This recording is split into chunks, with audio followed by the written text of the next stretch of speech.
Well, here we are with Age Friendly, and of course we're talking today about dementia. We're going to be talking about isolated seniors, and we're going to talk about barriers and how you, as maybe a caregiver or even somebody with dementia, can manage in the community with joyful journeys. And Rebecca Johnson's my name. I'm the host of the program, and Kara Crook is one of our guests, as well as Kat Pierenboom, and they are here from Joyful Journeys. Ladies, thanks for coming, first off. Now, when we talk about the fact that we've got therapeutic recreation, we're talking about Joyful Journeys. Who would like to start and tell me what Joyful Journeys is, and then we'll get into therapeutic recreation? Sure. Well, Go for it, ladies. I think Joyful Journeys started off as a vision that Kat and I kind of both shared. We worked together as co-workers, as therapeutic recreationists, and we both just kind of got the idea of there's gaps in our community, and we work with aging populations. We were both working on a geriatric unit at St. Joseph's Hospital, and we just realized that seniors were isolated a lot of the time. They kind of lost their zest for maybe things they used to do. We're looking for a purpose, and we kind of want to get some integration going with recreation and purposeful activities, things like that. So, Kat, when we talk about therapeutic recreation, I mentioned to somebody that I was going to be chatting with the two of you today, and they said, I have no idea what therapeutic recreation is. So help me identify that. Sure. Well, it's very person-centered, and it can mean different things for different people. So sometimes it is hard to explain. But basically what it is we have our things that we have to do, and then there's our free time, and it's how you spend your free time and the quality of life that you have. So what we do is we help people overcome barriers to do the things that they enjoy, help them to have new experiences, introduce them to resources, and help them to find the passion that they used to have when we're speaking about older adults. Because a lot of times people think about aging and they think, I can't do that anymore, but there is usually a way with a few modifications that you can still enjoy the activities that you've always enjoyed. I think you have to look at the fact that you might get older and you might not be able to do things as well or as quickly and all the rest of it. You don't stop living because you get older. Yes. Yeah. And that's important. Go ahead, I didn't mean to interrupt you. No, that's okay, but a lot of society views the elderly in that way, that they're not capable anymore, and a lot end up just sitting watching TV. Or isolated by themselves, and they're not really thriving anymore, they're just surviving. So you're going to change that. That's our hope. We want to break down those barriers and, again, make our programming strengths-based, right? So people can really thrive and just engage and do the things that they once enjoyed, or maybe not enjoyed, but they want to try, right? Yeah. One of the things is I mentioned at the start of the program, is that with dementia, there's the growing number of people with dementia who are staying in their homes. They're not going into long-term care. How do you help people in that situation? Well, of course, we have the baby boomer generation that's getting older, so people are aging in place longer. People don't want to go to long-term care or retirement living. And of course, with the dementia numbers, they're just on the rise as well. By the year 2030, there's going to be over 1 million people in Canada living with a dementia diagnosis. So those are staggering numbers. So we kind of want to just make them age well, provide that purposeful engagement and leisure, and do things that they can just enjoy doing. So, Kat, the fact is that people, they might be isolated, they're on their own, or their caregiver isn't here for whatever reason, or their caregiver is working, or they might be living out of the city. How do you work with that situation? Well, again, each situation is different, but we can provide one-on-one visits where we will come and spend time with the individual, help them understand and cut. No, you don't do that. Sorry. No, you're fine. I was going on tangent there. No, that's good actually. I'm just interested in how you deal with an individual. So they've called you and said they want to know about Joyful Journeys. Okay. What do you do with them? I mean, specifically. Well, we really just basically try to get to know them. Yeah, okay. And understand what makes them thrive. Right. understand a bit about their history, and even their occupation, because a lot of times people really thrive just from their occupation, and then once they've retired, they don't really know what to do with themselves. So sometimes there's even modifications to their leisure that mimics what they did as an occupation, which is really important as well. But basically just finding out like who that person is, Right. and what makes them thrive. Absolutely. Yeah. And it's all like on a one-to-one basis. It's not like going in and or having people come to a community center and providing information. It's you go in and do one-to-one. For assessments, yes. Yeah. But our plan is to integrate some community activities in the fall. But for the assessments, it's always one-on-one or with the caregiver, depending on the situation. Is there, do you do anything that's really health related? I'm thinking like medications or anything. It's more of a recreational focus. So we're not personal support workers. We're just more focused on the recreation piece. So again, community integration, in-home recreation, it all kind of depends on the individual's needs and their goals as well, which is really important. So yeah, we're kind of spearheading the whole importance of recreation and taking that head first. So But it is very I'm sorry, go ahead. Sorry, I was just going to say, like, it is very health-based on a certain level, because you're helping people to be more active, more mobile. You're helping with cognitive stimulation. You're helping with social and emotional. So that's all for a balanced life and a healthy life. So, but it's not a thing to do with medication. No, and that's what I was. Yeah. That's the difference to me. Where does therapeutic come from? Like the actual name? Like I'm not quite sure. How does that work into this? Like actual therapeutic. You said that's what you do at St. Joe's as well. Yeah, I think it goes off of, I think it's beneficial, right? So we're wanting people that are participating in therapeutic recreation to experience positive emotion, to improve their well-being, their quality of life. So in a sense, it is like a therapy in a sense. That's of course, the word. we're not therapists, No. but we do provide therapeutic activities. And that's what I was trying to get at. Thank you. You answered that really well, Kara, because I think it is a form of therapy, and it's a form of healing for people too, I would think. Absolutely, yeah. You have to look at alternative or complementary healing in what we do in society today. It's not all through medication, so to speak. No, For sure. exactly. And I think in our professional lives too, we've seen so many amazing moments, like with people we've supported. They come to us just lonely, lack of confidence, lack of engagement, not really able to say, what do I enjoy doing at home? I'm not really sure. So we kind of explore all those facets of, well, these are all the things you could be doing. Let's explore that, and we do, and they end up just thriving, and we see their confidence increase, and the laughter is a huge thing for Kat and I, so we always try to focus on that. And it's pretty amazing what TR can do. And it's very important that we do that. And with our population aging in our community significantly, let alone with dementia or not, it's really important to be able to touch base with some of these people that are isolated and need your assistance. Definitely. So we're going to talk to Kat and Kara in the next segment as well about therapeutic recreation and joyful journeys, and talk about some of the lack of resources here we have in our community, which is not good, but they are trying to provide some of those resources for us. So stay tuned and we'll be right back.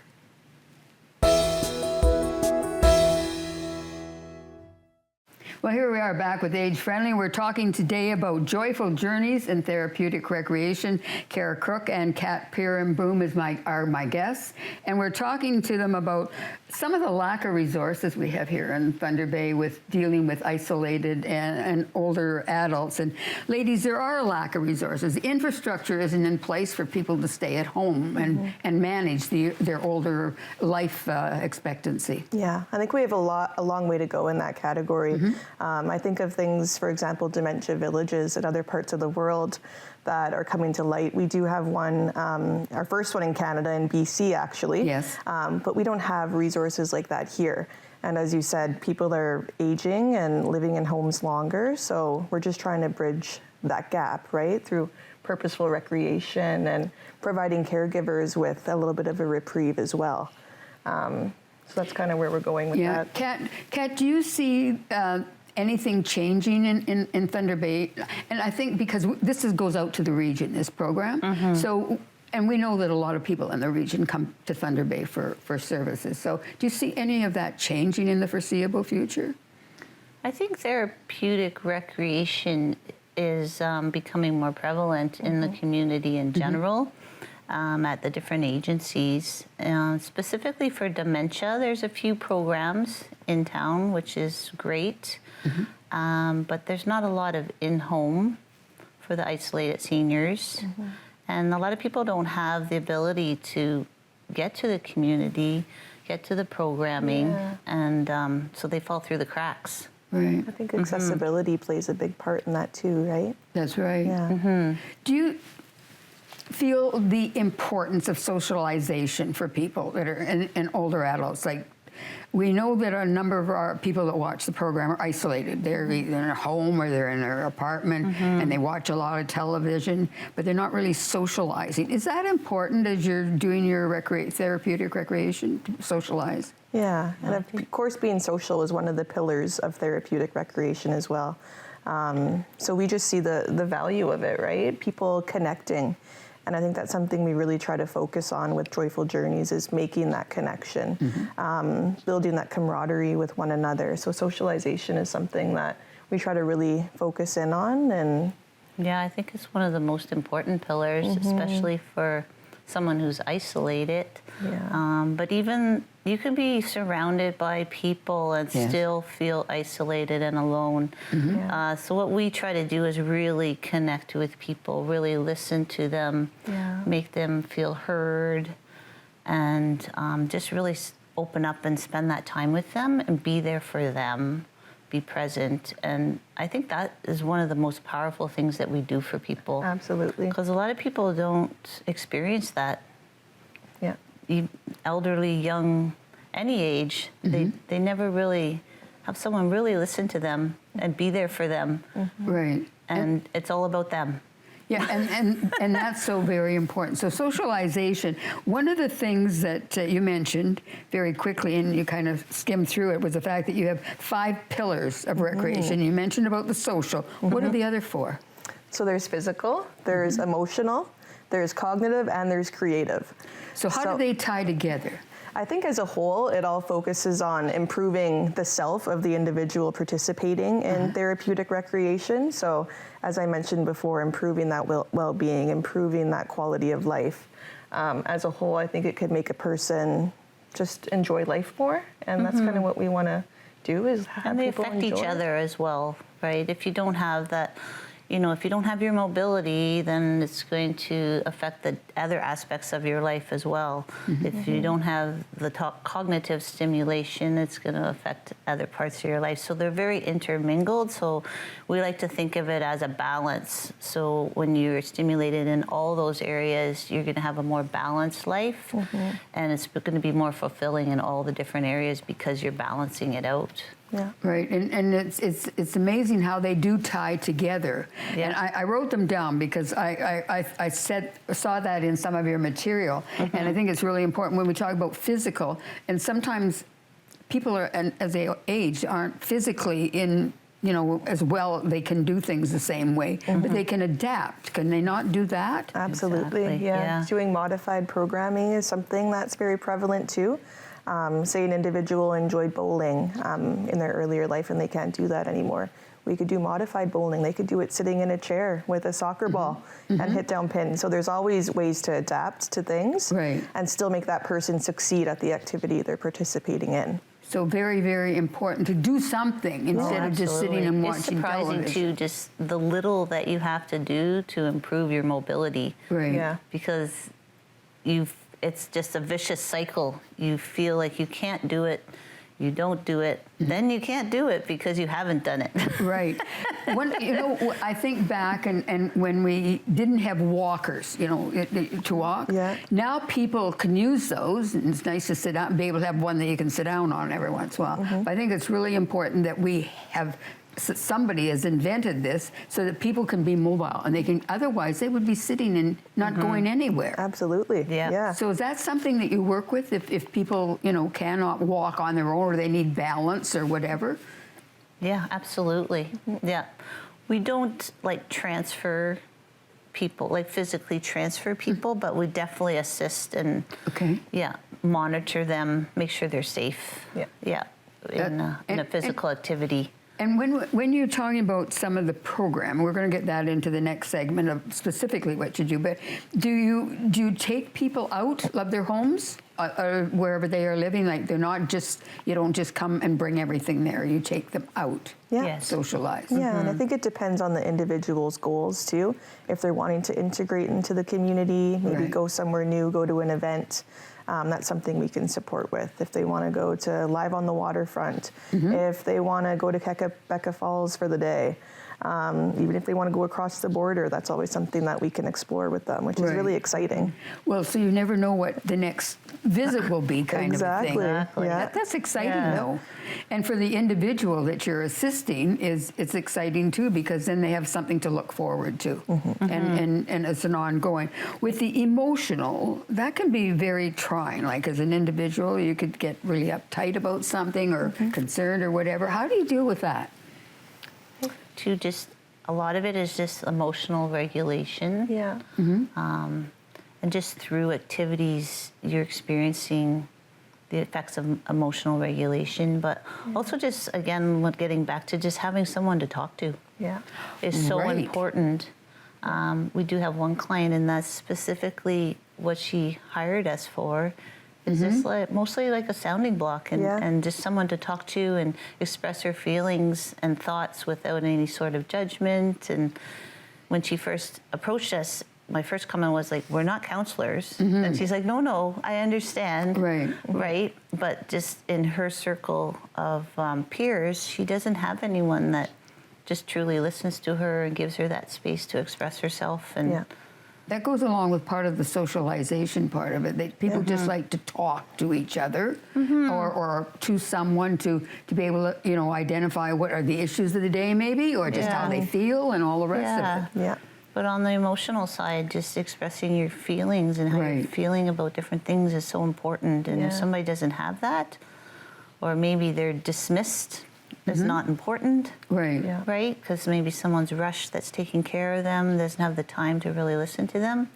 It really helps with their emotional well-being. So we want to make healthier older adults in our community. That's what we're really trying to do. So very, very important. Well, we're going to talk about some specifics about the value of assisting older adults in our community in our next segment. And Kara and Kat will be back to join us, and I'm sure that you will enjoy. One of the things that we're going to do is talk about contacts.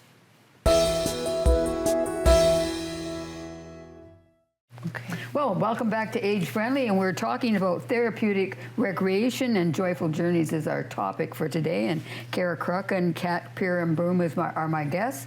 And ladies, thank you for the information thus far. Now, somebody might be saying, how do I get in touch with you? Like, what do we do? How do we do this? I'm interested. So how do we contact you? So, of course, we have a website, jjtbay.ca. It rhymes, so you can't forget it.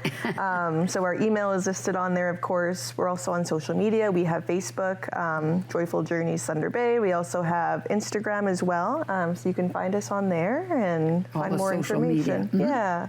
Very important to have that in today. And it's amazing how many older adults actually use social media in a form or whatever. For sure. So it's important to be there. And you can also just give us an old-fashioned phone call, That's too. always classic, too. That's a good thing.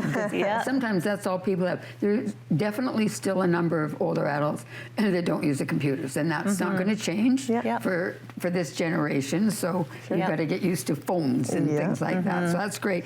One of the things, though, if somebody called you and said, I'm interested in your program, what did you do at the end of the phone call? What have you told that individual? What kind of an assessment, for example, do you do with them? We always prefer to meet with the individual and their caregiver or family member, whoever in the home. Okay. It just kind of paints a better picture of what that individual might be like on a day-to-day basis, maybe any activities they're doing at home, any barriers they're experiencing with their mobility.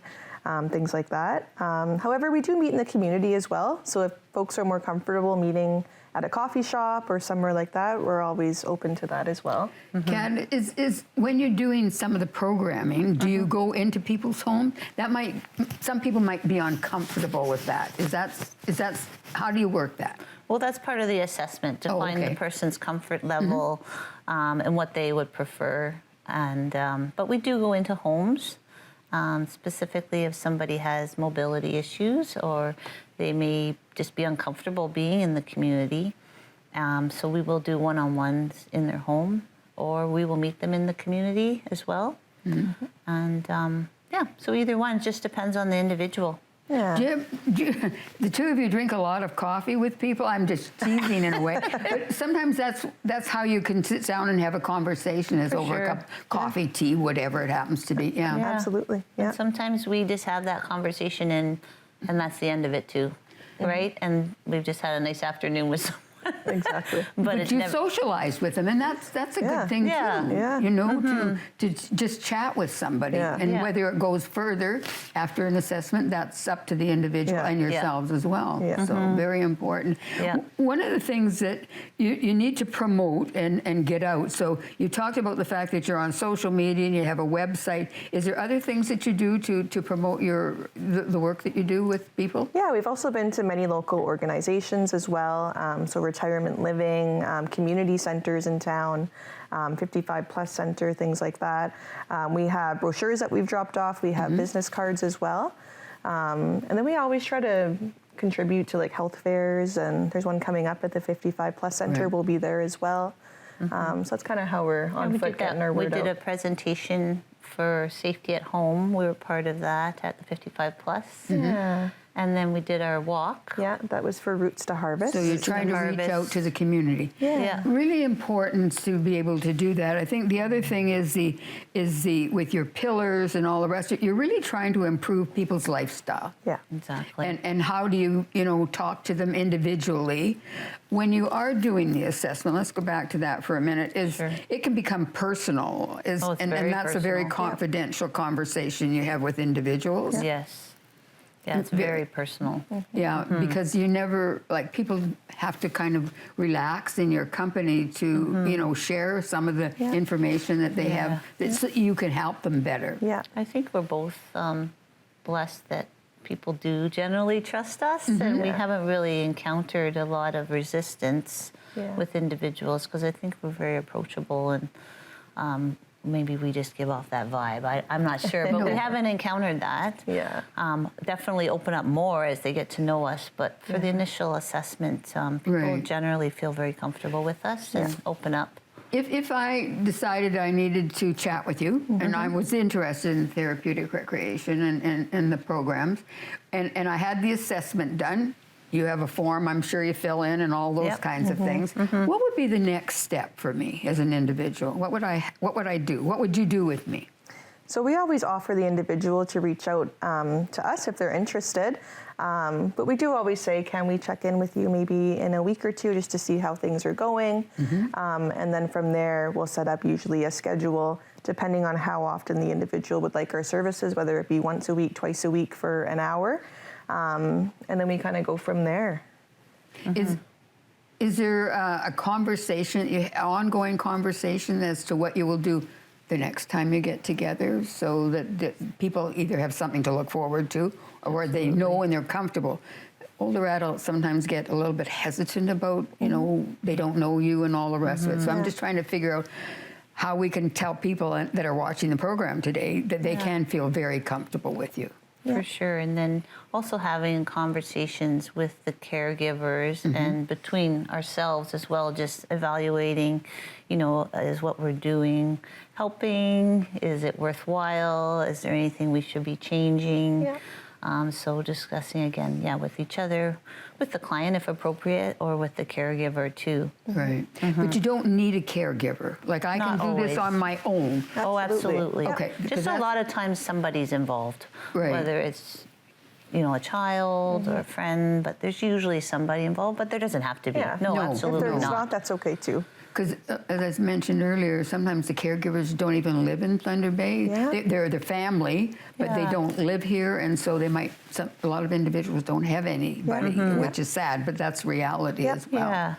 I mean, there are some clients that, you know, are very dependent on their caregivers. Like maybe they don't even completely understand who we are or what's Right. going on. Yeah. They appreciate us being there, but they don't because of the dementia, right? So then they're a little bit more heavily, dependent on the caregiver. So I think that's why I've been saying caregiver a lot, because we do deal with a lot of individuals with dementia. Right, and that's, as we said earlier, is growing. So we need to have your programs as part of our community that are there to support the individuals that need that extra help, and getting out and not just be sitting there. And as I'm repeating myself, but it's really, really important. Yeah, so important. You know, and you must feel good when you talk to people. Oh, for sure. And what's happening in our community. We do super rewarding work, and I think at the end of the day, we just want the individuals we support to just live well.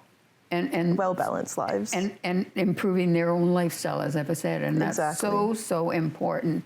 So older adults in our community that want to get in touch with you, you've identified that you're out there, and we can do that, and it's important to be able to connect with you and chat and figure out how they can improve their lifestyle and all the rest of it. Yeah. Ladies, this is a good program. I think it's great information because there's so many people that need your help and the assistance, and just to talk to you, it's really, really important. So Kara Crook and Kat Perrenbaum have been my guests today, talking, of course, about the fact that there are programs that they offer, and certainly give them a contact. And if you need a contact number, let us know. But we're going to turn our program now over to being fit, and it's so very important that you not only are mentally fit, but that you're physically fit. And Linda DePiro is our guru in having a 1-minute exercise moment, and so make sure that you stay tuned, and we'll continue on with Linda right away, and enjoy the rest of your day and evening. And thank you, ladies, Kara and Kat. I really appreciate the information you brought to people today. Thank you so much, Rebecca. Thank you. Thank you for having us. Hi, I'm Linda DePiro, and today I'm going to show you an effective exercise technique to free your lower back. Basically, wake up the fascia tissue in the lower back area so that it might reduce a little bit of pain or discomfort or tightness, encourage blood flow. We're going to use our fists to protrude those knuckles, and we're going to start. Sorry, I have to turn my back to you so that you can see that I'm going to rub right that lumbar spine. The lumbar spine is the tightest part of your spine. So we want to really work through this area vigorously, and then up and down through the side.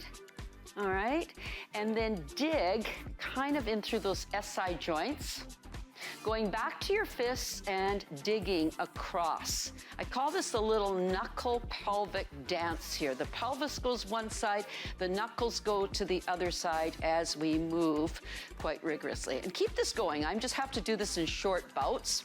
Now, sponging, you're going to take your hand and sponge to the cervical area, just like you're squeezing a sponge. So keep squeezing the sponge. This knuckle is going to go back to the lower back as we flex forward and stand, or you can hinge forward and stand. Keep rubbing that back and sponging.